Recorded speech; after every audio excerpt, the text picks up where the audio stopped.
campagne de sécurité dont éviter la chute est si importante comme les autres campagnes.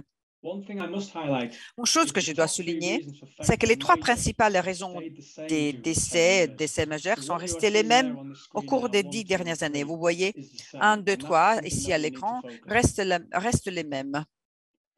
Les données à moyen long terme de 2019 à 2021 font état d'un peu moins de 1400 rapports saisis dans la base de données. Lorsque les rapports mortels et majeurs ont été analysés, 413 rapports étaient mortels et majeurs concernaient 483 personnes. Et donc, il est donc clair que certains incidents ont fait plus d'une personne blessée ou tuée. Donc, 197 d'entre eux se sont produits sur un chantier de construction. 140 d'entre eux ont été mortels et 41 ont été majeurs. 69 décès ont également eu lieu dans un lieu public et 67 dans des locaux commerciaux. Et enfin, 32 ont été tués sur les routes ou autoroutes ou à côté de ceci. Le comité sur la sécurité a préparé les lignes directrices sur la sécurité sur les routes et autoroutes. Un document fantastique qui va vous aider à gérer ces incidents quand ceci. Je vous incite à visiter le site web parce que vous pouvez télécharger vos visions. Donc, les données à moyen terme sont assez importantes. Les données IPAF sur 10 ans à long terme font état des 4400 incidents signalés. Parmi ces rapports, 883 sont des incidents mortels ou majeurs et impliquent 483 personnes, dont 589 sont décédées. L'IPAF compte plus de 1566 membres dans 76 pays. Il est donc évident, à mon avis, que nous n'enregistrons pas encore tous les incidents au niveau mondial. Si nous regardons la carte, voilà, ceci est trié. Vous voyez les États-Unis. Dans tous les webinaires auxquels j'ai participé, nous parlons des États-Unis parce que c'est les pays qui, à plusieurs reprises, il est vrai que des incidents beaucoup plus graves s'est produit dans ces pays. Mais les pays immenses et comptent le plus grand nombre des plateformes PEMP au monde. Et cela fait augmenter considérablement les probabilités en raison du nombre de fréquences d'utilisation. En ce qui concerne les systèmes d'accès motorisés qui sont impliqués, les pourcentages parlent d'eux-mêmes et ne sont probablement pas une surprise pour certains d'entre vous. Par rapport à ces systèmes et ces machines, je vous répète, ce n'est pas une surprise pour certains d'entre vous que les pourcentages parlent d'eux-mêmes. Une chose, si vous avez suivi le webinaire l'année passée, je n'ai pas voulu les mêmes données que l'année passée. Mais il y a eu l'année passée, cette année, un graphique qui est très utile, qui n'apparaît pas dans le portail. Et on l'a inséré très récemment. Et c'est ce graphique-là qui montre la corrélation entre les 7 principaux incidents mortels et majeurs et le nombre total d'incidents mortels et majeurs. L'axe de gauche montre le nombre de tous les incidents majeurs et mortels décrits dans le graphique en barre sur les 10 années, tandis que l'axe de droite montre le nombre des 7 principales tendances en matière d'incidents majeurs et mortels qui sont représentés dans les graphiques linéaires sur la même période. Donc, vous pouvez voir si vous avez la clé en bas, vous donne une indication. Je vous ai dit que les chutes des plateformes, les électrocutions sont plus ou moins au même niveau. Par exemple, si l'on considère les chutes des plateformes pour 2016, cela montre qu'il y a eu 23 incidents signalés contre 112 rapports de tout type d'incidents confondus.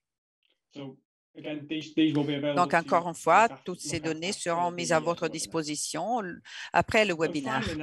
Enfin, je voudrais me concentrer sur le secteur de la location et les 10 principaux incidents, type, classification, conséquences, configuration de la machine et lieu de travail signalés par les membres du secteur de la location. Pour être clair, il s'agit de tous les types de résultats d'incidents, c'est-à-dire les accidents évités de justesse, les premiers soins, les accidents mineurs majeurs, les décès et les dommages aux équipements. Alors, top 10 des types d'incidents, les 3 types d'incidents les plus courants sont le contact de collision avec un objet ou une personne, ce qui inclut les machines, véhicules en mouvement, changement, déchargement, basculement et glissade de trébuchement, chute sur le même niveau. Principale correspondance d'incidents, premiers soins, dommages au véhicule, aux biens ou accidents évités de justesse.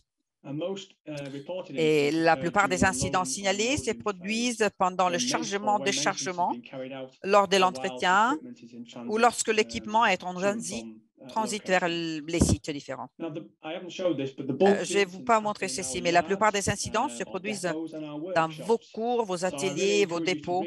Donc, je vous invite à partager ce rapport et toutes les données. Le rapport sera sur le site web à partir de maintenant et on attend tous vos commentaires. Avant de passer au débat, nous allons maintenant regarder 2 vidéos de nos sponsors Palazzani et Gem1.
Merci à Palazzani et Gem1.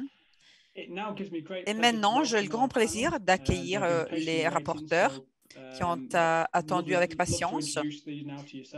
Alors, je vous demande de vous présenter. Est-ce que vous pouvez vous présenter? Marc, est-ce que tu veux commencer? Bonjour, et bon après-midi, bonsoir. Je suis Mark Kiley. Je suis directeur QASHE Sunbelt Rentals Royaume-Uni. Thank you, Mark. Kevin? Merci, Marc. Kevin. Kevin O'Shea, Bonjour, Kevin O'Shea, directeur de sécurité Hydromobile, États-Unis, Amérique du Nord. And Rob. Et Rob. Hi everyone, Rob Cavalieri. Bonjour, Rob Cavalieri, directeur de formation, sécurité et conformité Manlift Moyen-Orient et Comité international sur la sécurité. Merci. OK. Alors, on a eu le rapport, les résultats du rapport. On va poser des questions. La première question étant, le secteur de l'allocation identifié pour la première fois dans ce rapport. Quelle est, pour quelqu'un, la signification de ce changement? Je vais prendre celle-ci. Je crois que nous nous concentrons sur la sécurité des opérateurs, la sécurité des lieux de travail. Et très souvent, les accidents et les incidents arrivent pendant les phases de chargement et déchargement. Et à présent, on n'est pas sûr et certain exactement sur comment l'on crée cet accident, engendrer cet accident. Donc, nous invitons tous à jeter un coup d'œil aux posters, à suivre nos webinaires et nos informations qui nous permettent d'avoir plus d'informations. Et donc, à notre tour, nous pourrions recevoir plus de données, donc avoir la possibilité d'analyser ce secteur aussi. Donc, parce que la chose importante est de faire en sorte que les membres, les employés des non-membres soient en sécurité.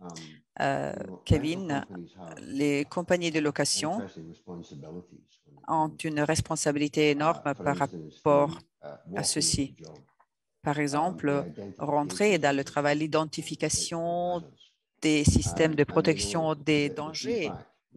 Et les feedbacks que IPAF peut donner aux compagnies, aux sociétés de location pour l'identification de ces dangers ou les évaluer est quelque chose qui a une importance énorme, tant à niveau mondial que local, et pour arriver à une meilleure préparation dans la chaîne de fourniture. Parce que nous avons beaucoup d'informations que nous pouvons donner aux compagnies, aux sociétés de location. Il est vraiment important d'avoir ces relations entre l'industrie et les compagnies de location pour être sûr et certain qu'elles incluent leurs normes, les lois, les standards. Merci, Kevin. Rob, tu représentes l'industrie dans le Moyen-Orient. Qu'est-ce que tu en penses? Qu'est-ce que cela veut dire de ton côté pour toi, le secteur de la location? C'est une grande chose. Je dois dire que chaque industrie a ses peurs, ses idiosyncrasies. Et il faut voir seulement quelles sont. Et pour cette raison, nous pouvons donner des meilleures raisons en analysant ces peurs, donner de meilleures solutions. Merci. Merci beaucoup. Maintenant, les données montrent que... Une autre question, vous analysez les données. Donc, les données montrent que les défaillances mécaniques, inopérables, techniques ont augmenté. Pourquoi pensez-vous que les défaillances d'équipement ont augmenté? Kevin, je crois qu'il y a une combinaison de choses. D'où je regarde les choses, c'est une combinaison de choses. Pour l'industrie, ces derniers ont été des temps durs. Il y a deux aspects pour lesquels voir de façon traditionnelle à ceci. L'une, regarder les responsabilités et parce que chacun dans l'industrie. Et sûrement, la responsabilité est ici dans le secteur. Mais Bien évidemment, il y a une question de création de revenus. Et ce sont des défis très importants pour les propriétaires. Et je crois que le fait que les équipements doivent être fonctionnels, être sûrs et certains qui permettent de donner des équipements opérationnels à 100% est l'un des grands défis des compagnies de location. Et je crois que après la récession et la pandémie et la guerre maintenant, eh bien, il peut y avoir des augmentations des accidents.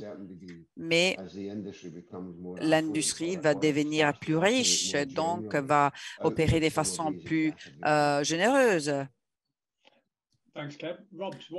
Rob, je passe à toi. Qu'est-ce que tu en penses? Pourquoi il y a eu cette augmentation dans les défaillances mécaniques? Je crois qu'il y a plusieurs aspects. Je vois que les ingénieurs et les opérateurs connaissent les personnes qui déclarent plutôt, qui dénoncent. Et donc, il y a plus de composantes, plus d'opérateurs, de mécaniciens, d'ingénieurs, et donc qui déclarent correctement. Et donc, les rapports maintenant sont plus soignés, plus précis. Voilà l'une des raisons.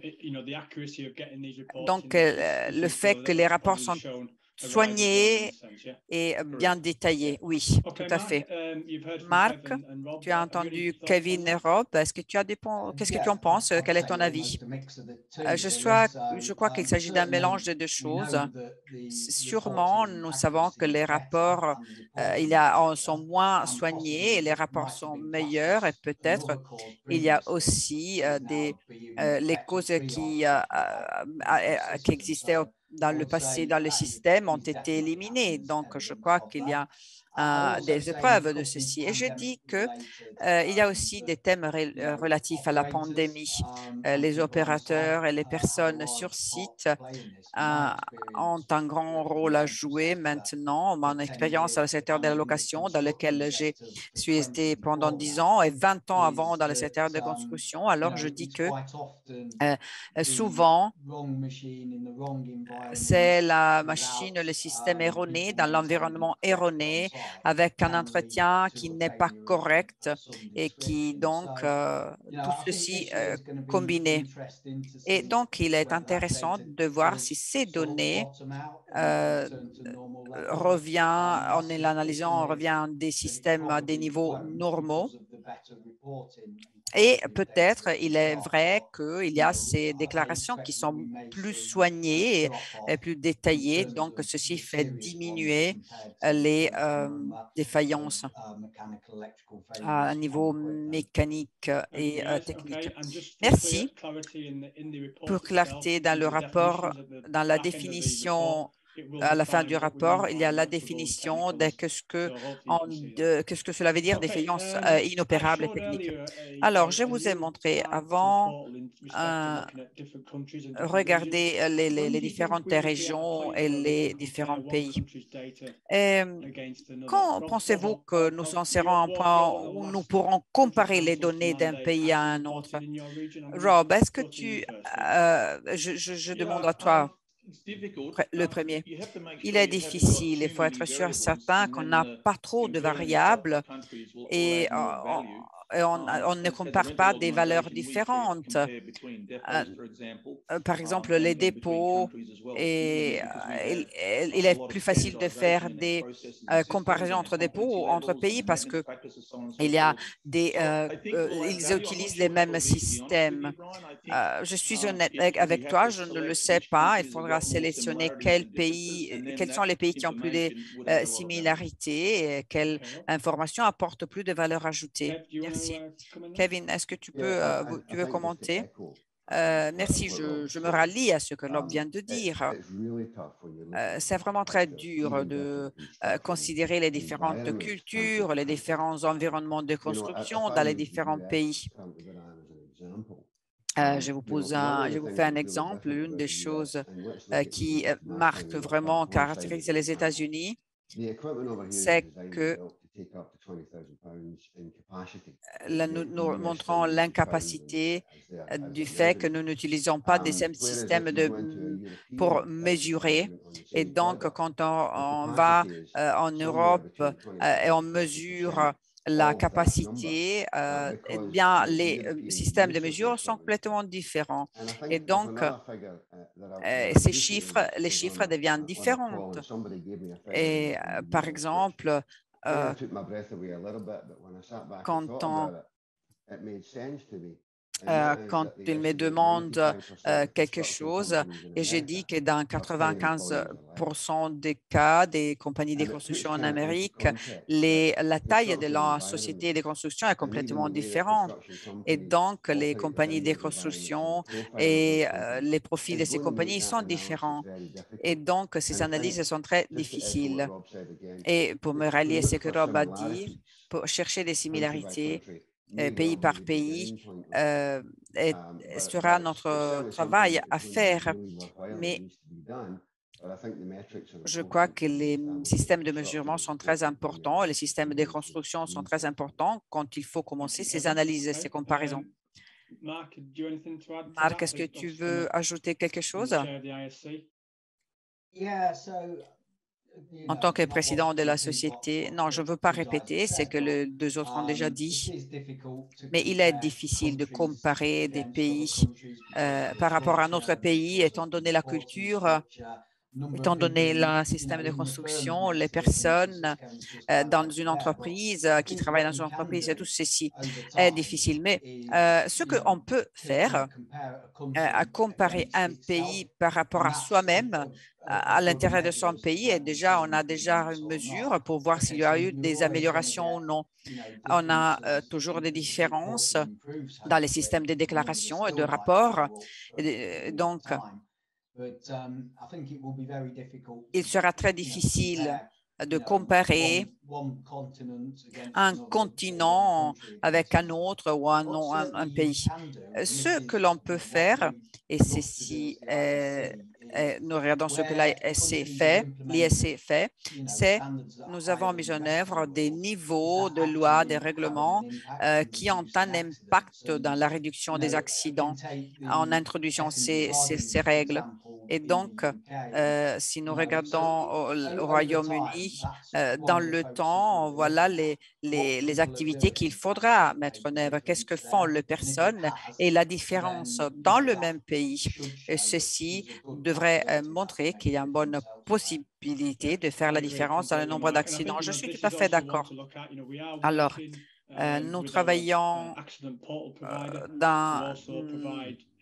pour fournir d'autres graphiques avec des filtres à tous nos membres. Et donc, nous pourrons aussi insérer des mesures de pays et avec des mesures plus précises et des données plus précises. Alors, Marc, pour toi, en tant que directeur du Comité international sur la sécurité et sur la base de ce rapport, quel guide tu penses que l'IPAF peut donner, étant donné ce que nous avons vu dans le rapport? Il est intéressant. Il est encore très tôt parce qu'on est dans la deuxième année de l'ISC. Et donc, le travail dans le système lieu public est un excellent exemple. Les trois domaines pour moi, pour la culture, ce sont l'électrocution, pour revoir ceci, faire des révisions sur ceci et trouver qu'est-ce qu'il est le mieux dans le monde pour le montrer partout dans le monde, choisir ce qu'il est le mieux dans le monde et montrer partout dans le monde en termes de contrôle. Et après, regarder les données sur l'harnais dans les équipements, la déclaration sur les harnais, parce que les personnes tombent des plateformes, mais aussi avec des ciseaux. Et est-ce que les deux autres ont des positions? Alors, la protection, oui. Il y a beaucoup d'investissements dans la technologie, mais il y a encore des zones grises pour la protection. Les systèmes sont maintenant plus à disposition. On a beaucoup de détails, mais il sera fantastique d'avoir des détails sur ceci. Je crois que pensez à le harnais surtout et les plans de sauvetage, de secours, de sauvetage. Je voudrais voir plus de travail fait sur ceci. Par exemple, les systèmes d'urgence et voir qu'est-ce qu'on peut faire pour la standardisation, la normalisation et rendre tout plus simple, surtout pour ce qui est des plateformes élévatrices de travail mobile.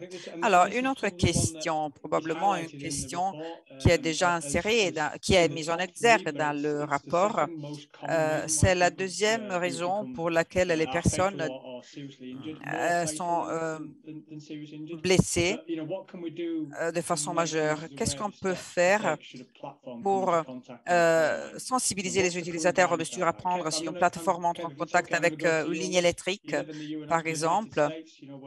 Tu vis aux États-Unis, on a eu beaucoup de rapports, de déclarations sur l'électrocution. Alors, c'est une question intéressante, celle-ci. Les étapes, les mesures qu'il faudrait prendre. Marc, on a déjà parlé. Dans l'industrie, il y a des systèmes. Je reviens sur ce qui a déjà été dit, peut-être les États-Unis, par exemple. L'administration pour la sécurité dans le travail fait des rapports sur les accidents et les causes des accidents et des blessés quand il y a une relation employeur-employé. Et trois cas tombent dans cette cas de figure, mais sont mélangés parce qu'il peut y avoir un employeur indépendant, un employeur qui est autonome et d'autres employeurs. Donc, beaucoup apparaissent dans d'autres gouvernements aussi, dans d'autres lois. Donc, il est vraiment très difficile de trouver des données détaillées. Et je crois qu'un aspect important, c'est d'identifier là où il n'y a pas d'information complète ou complète et qui doivent être utilisées pour sensibiliser les utilisateurs. Marc, est-ce que tu veux ajouter quelque chose? Oui, je suis tout à fait d'accord avec ce qu'il vient de dire. Je crois que sûrement, nous regardons le monde entier pour voir où sont les mesures les meilleures, quelles sont les mesures à prendre encore sur les incidents et les accidents, parce que ceci est assez important. Nous regardons les données maintenant et tristement, il y a eu des personnes qui ont été blessées à cause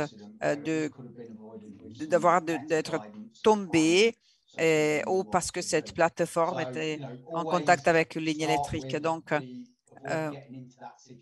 il faut éviter de rentrer dans cette situation. Et tout ce qui peut se faire pour éviter de rentrer dans cette situation doit être mis en œuvre. Et après, tout ce qui est en termes de secours à apporter. Dans ta région, est-ce que vous avez des expériences sur l'électrocution? Oui, il y a deux mains qui ont été frappées. Moi, je suis vraiment un supporter de la campagne qui a été lancée. Je crois que c'est un aspect critique. Peut-être qu'il faudrait avoir plus de détails, inclure un module, par exemple, dans les systèmes, dans la formation dans les systèmes de formation peut-être, et comprendre mieux à niveau d'ingénieur. Je crois que là, il y a de l'espace pour regarder dans les détails plus précis de comment ceci peut nous aider avec ce thème-là de l'électrocution. Est-ce que je reviens aux défaillances mécaniques maintenant? Est-ce que si je reviens, c'est une grande préoccupation croissante. Faut-il fixer une durée de vie maximum pour les équipements d'accès motorisé, les systèmes d'accès motorisés? C'est intéressant. On en a discuté beaucoup. On a discuté beaucoup de ceci dans le passé. Mais je crois qui, si les équipements sont bien entretenus et rendus opérationnels de façon parfaite, et alors la sécurité est la même qu'il y a 10 ans. Et il y aura des avances dans la technologie, des progrès dans la technologie qui peuvent changer cette situation. Mais je crois qu'il faut penser très attentivement à ceci.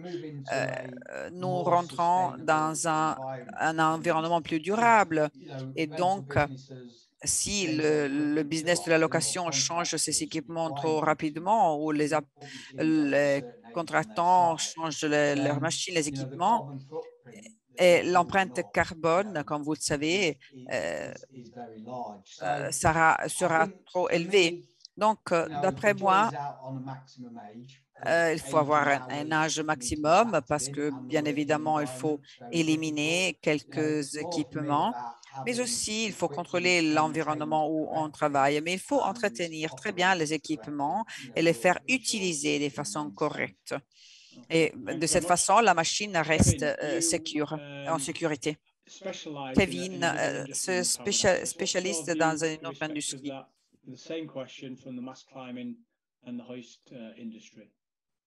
Qu'est-ce que tu penses de cette question? Alors, comme Marc vient de le dire, il est difficile dans beaucoup de zones de collecter des informations pour progresser parfois. Je vous fais un exemple et je ne parle pas d'entretien parce qu'on le sait, mais la vie des équipements et l'environnement où on travaille doivent être la chose la plus importante sur laquelle se concentrer.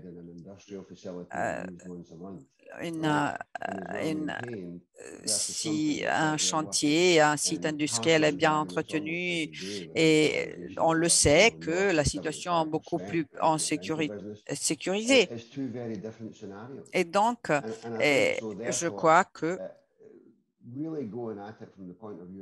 regarder ceci du point de vue de l'entretien, des inspections qu'il faut mener sur site et aussi pour les ventes, les contrôles des qualités.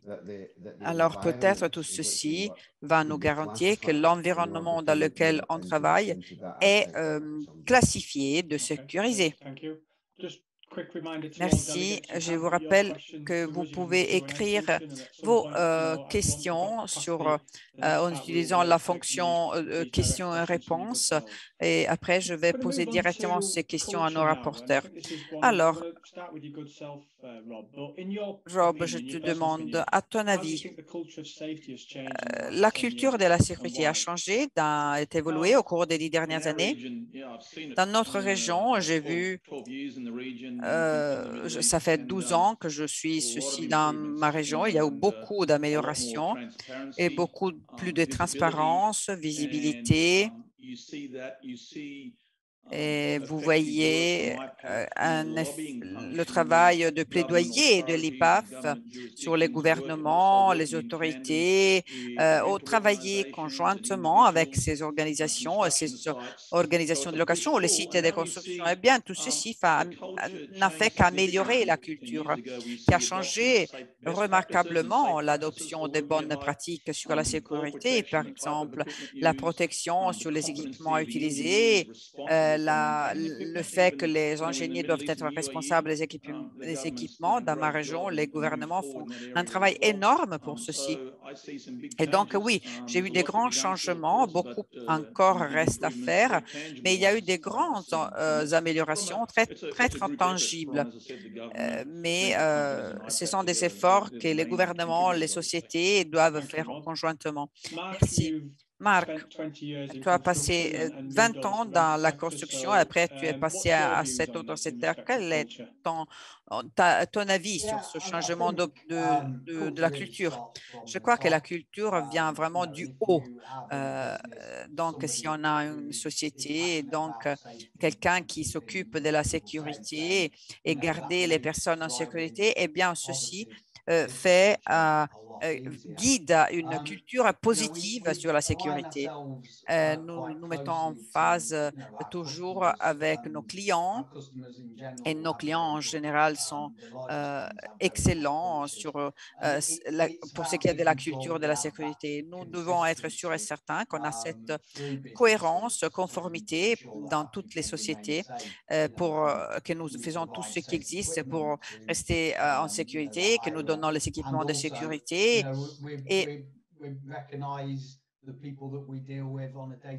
et gérer les clients et, par exemple, tous ceux qui travaillent au jour le jour sur les autoroutes, par exemple, les piétons. Et donc, on a interagi avec ces sociétés pour augmenter sa culture. Donc, il y a eu des grandes améliorations qui on a toujours mieux à faire, mais on a déjà fait assez. Avant de procéder, la dernière question que je vais poser par rapport à la récente alerte de sécurité du système de santé en Grande-Bretagne. Tu as été le président du comité international des plateformes PEMP.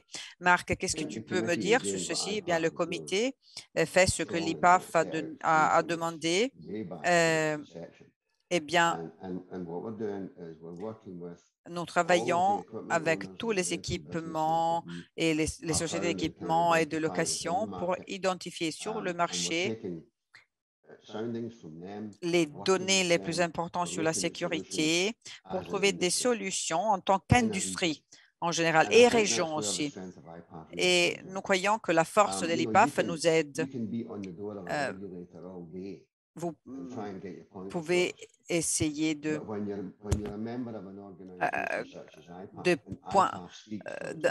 quand on est membre d'une organisation comme l'IPAF, eh bien, la puissance du thème augmente et des arguments augmentent. Et nous améliorons ces arguments seulement en collectant les données sur les tendances les plus importantes, l'information les plus importante et plus répandue. Et alors, les régulateurs doivent nous suivre parce qu'en tant qu'industrie, nous donnons les informations meilleures.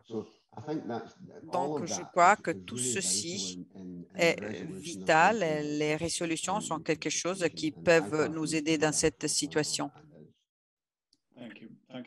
Merci, Kevin. Alors, maintenant, nous allons regarder une autre vidéo des sponsors avant que les rapporteurs puissent répondre aux questions des participants. Alors, si vous avez des questions, je vous invite à les écrire sur le panel de questions et réponses. Merci.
Merci. Merci. J'avais silencié mon micro. Alors, je vais regarder la première question. Quelle est la différence entre la ligne grise et jaune dans la diapositive? Alors, je vais vous montrer la diapositive pour ceux qui veulent savoir de cette question. Alors, vous voyez ici, la ligne grise est que des accidents dans un dépôt, quelqu'un qui est, par exemple, écrasé ou piégé ou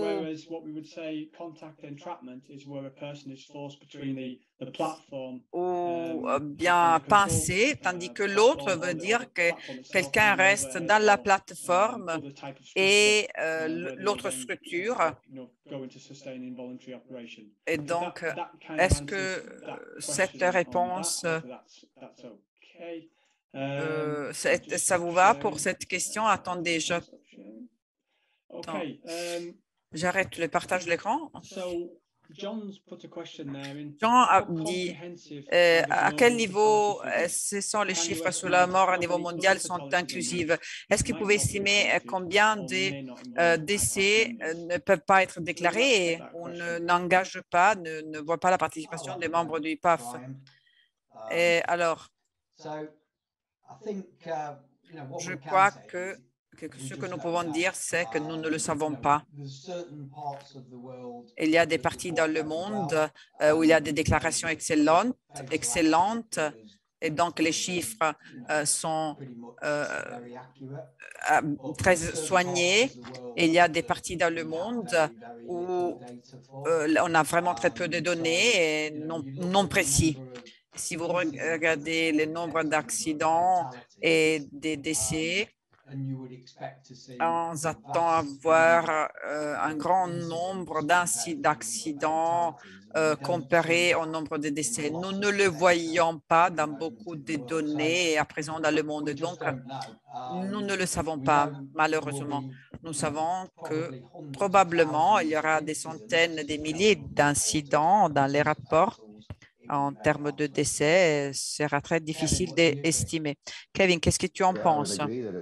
Je suis tout à fait d'accord. Il est très difficile d'estimer. La façon dont les régulateurs parfois reportent ces données dans ce compte rendu peut être un défi.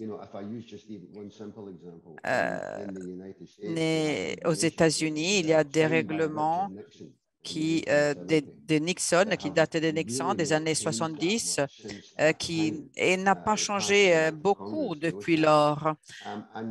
Et les descriptions des produits et des accidents et tout ça ont encore à faire avec les produits qui étaient produits à l'époque et les équipements produits à l'époque. Donc, ceci crée beaucoup de problèmes. Donc, pour identifier les informations par ceci peut être un grand défi. Donc, plus les membres peuvent déclarer et plus de précisions l'on pourra avoir dans notre organisation et dans notre industrie en général. Mais ceci prouve vraiment le fait qu'on a besoin de beaucoup de membres, de plus de membres. Il faut engager plus de membres afin d'avoir plus de données dans le monde. Merci. Une autre question, l'entretien est obligatoire. Mais qu'est-ce qu'on dit des nouvelles technologies de sécurité qui permettent de se débarrasser des équipements tous les 10-20 ans? Rob?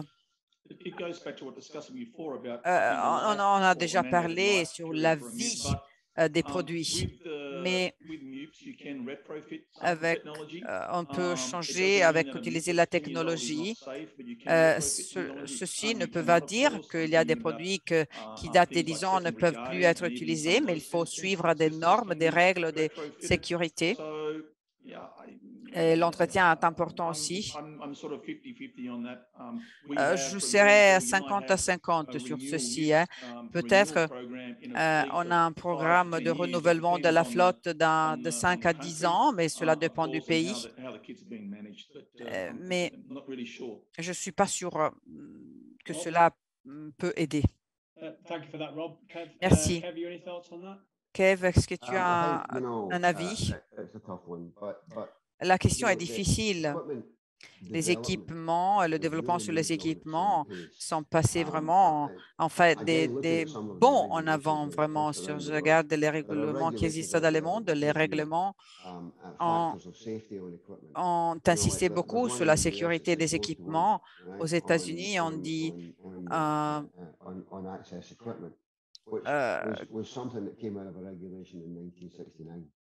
qu'il faut se débarrasser de quelques éléments, de quelques équipements tous les 4 ans, mais il y a aussi des lois qui sont datées, vraiment datées des années 60. Et donc, ceci nous rappelle que pour les équipements, les machines et les systèmes doivent être remplacés ou quand même mis à jour.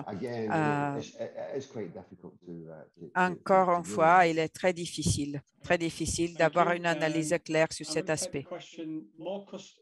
Il y a une autre question qui est, vous avez mentionné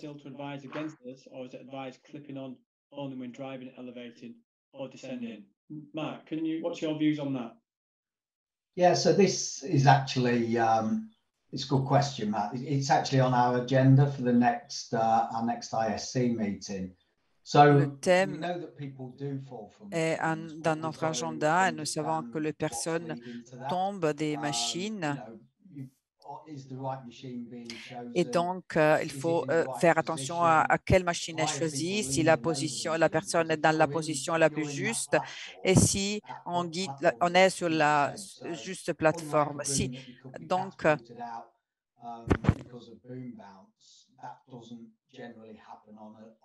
ceci peut arriver dans certains types de machines.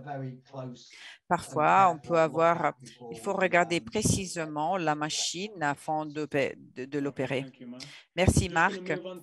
Passons à une question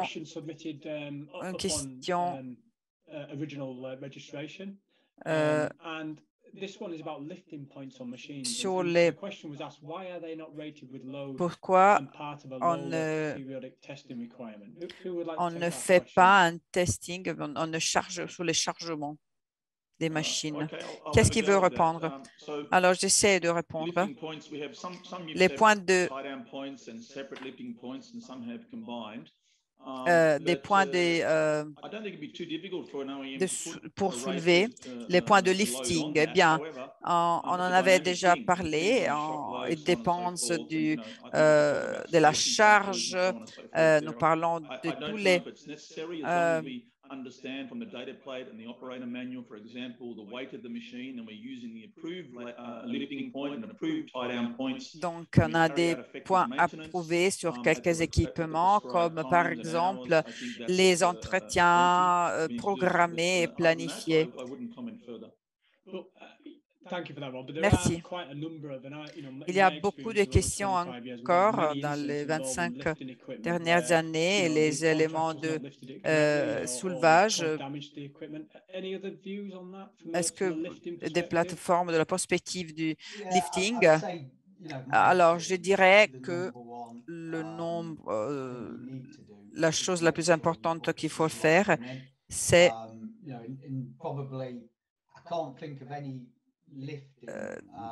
je ne peux pas penser à une élévatrice où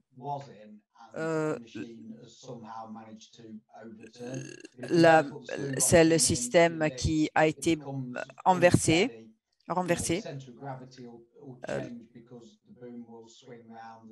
et non parce que pour des questions de boom. Une autre question, et sera la dernière parce qu'on a fini le temps. Quelle est la position concernant les travaux de machines, par exemple, les machines qui ont un système télescopique? Et est-ce que vous avez quelques idées sur ceci? Cette flèche télescopique.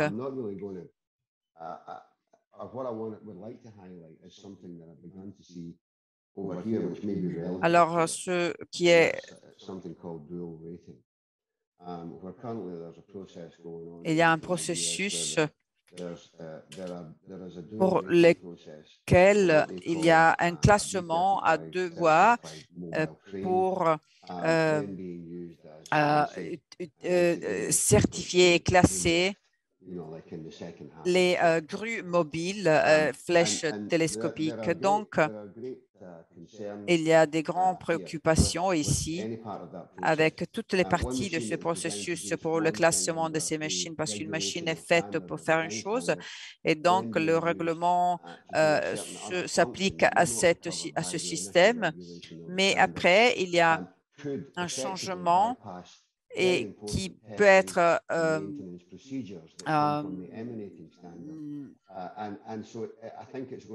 contourné si on a un petit changement de système. Merci. Il faut clôturer maintenant. Mes dernières pensées. Alors, sur ce point,